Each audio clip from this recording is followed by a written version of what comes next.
প্রিয় ভিউয়ার্স, আজকের ভিডিওতে আমরা জানব কারফিউ কি, কারফিউ ও 144 ধারার মধ্যে পার্থক্য। তাহলে চলুন আর কথা না বাড়িয়ে শুরু করা যাক আজকের ভিডিওটি।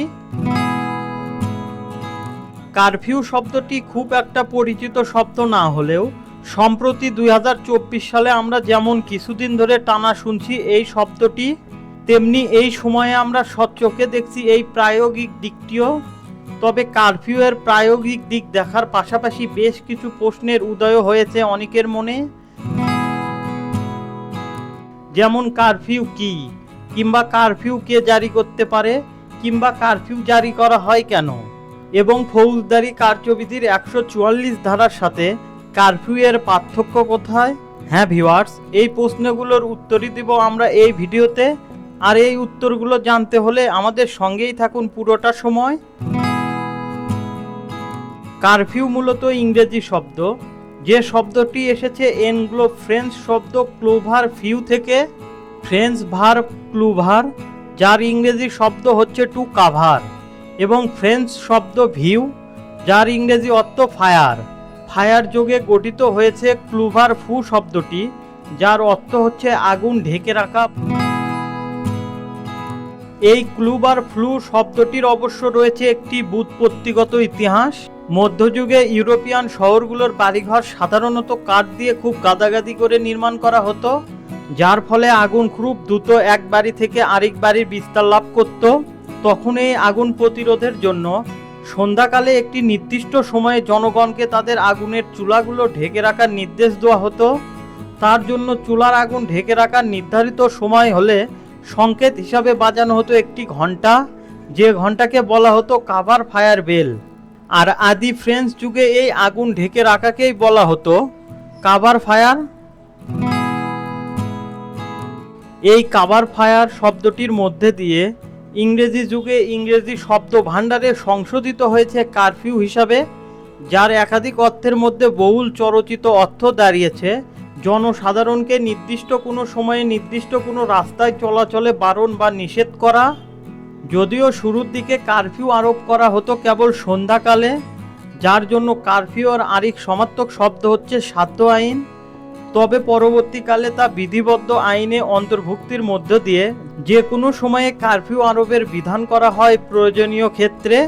সুপ্রিয় ভিউয়ার্স, এই আলোচনার মধ্য দিয়ে আমরা কারফিউ শব্দটির ব্যুৎপত্তিগত ধারণা লাভের পাশাপাশি পেয়ে গেলাম শব্দটির আধুনিক অর্থ এবং তার প্রয়োগ সম্পর্কিত ধারণা।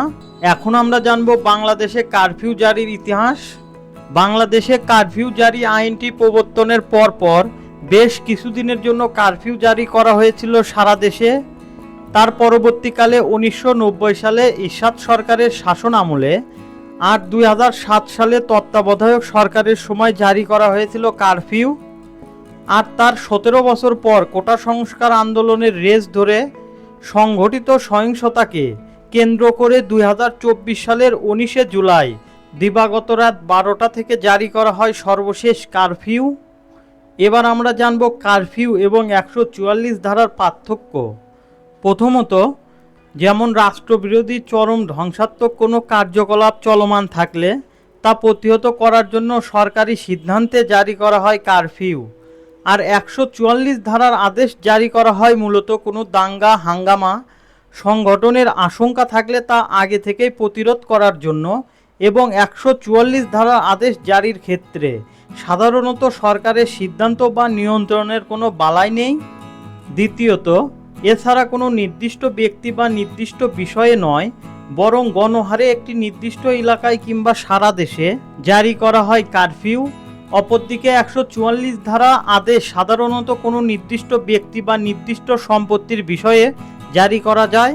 তৃতীয়ত, এছাড়াও আরও কিছু মৌলিক পার্থক্য রয়েছে কারফিউ ও 144 ধারা জারির মধ্যে। যেমন কারফিউ ভঙ্গ করলে স্পেশাল পাওয়ার্স 24-2 ধারার বিধান মোতাবেক তার শাস্তি হচ্ছে 1 বছর জেল পর্যন্ত কারাদণ্ড এবং অর্থদণ্ড। অপরদিকে 144 ধারার আদেশ লঙ্ঘন করলে দণ্ডবিধির 188 ধারা মোতাবেক উক্ত অপরাধীর শাস্তি হচ্ছে ক্ষেত্রভেদে 6 মাস পর্যন্ত কারাদণ্ড বা 1000 টাকা পর্যন্ত অর্থদণ্ড।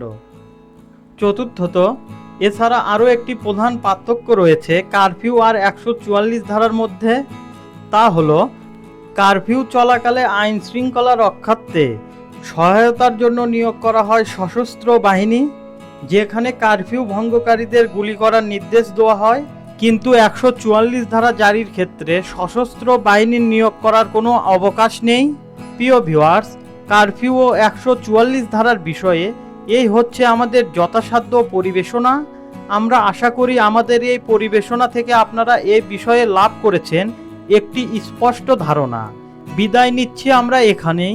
সবাই নিরাপদে থাকুন আর যুক্ত থাকুন দা বগুড়ার ইউটিউব চ্যানেলের সঙ্গে। ধন্যবাদ।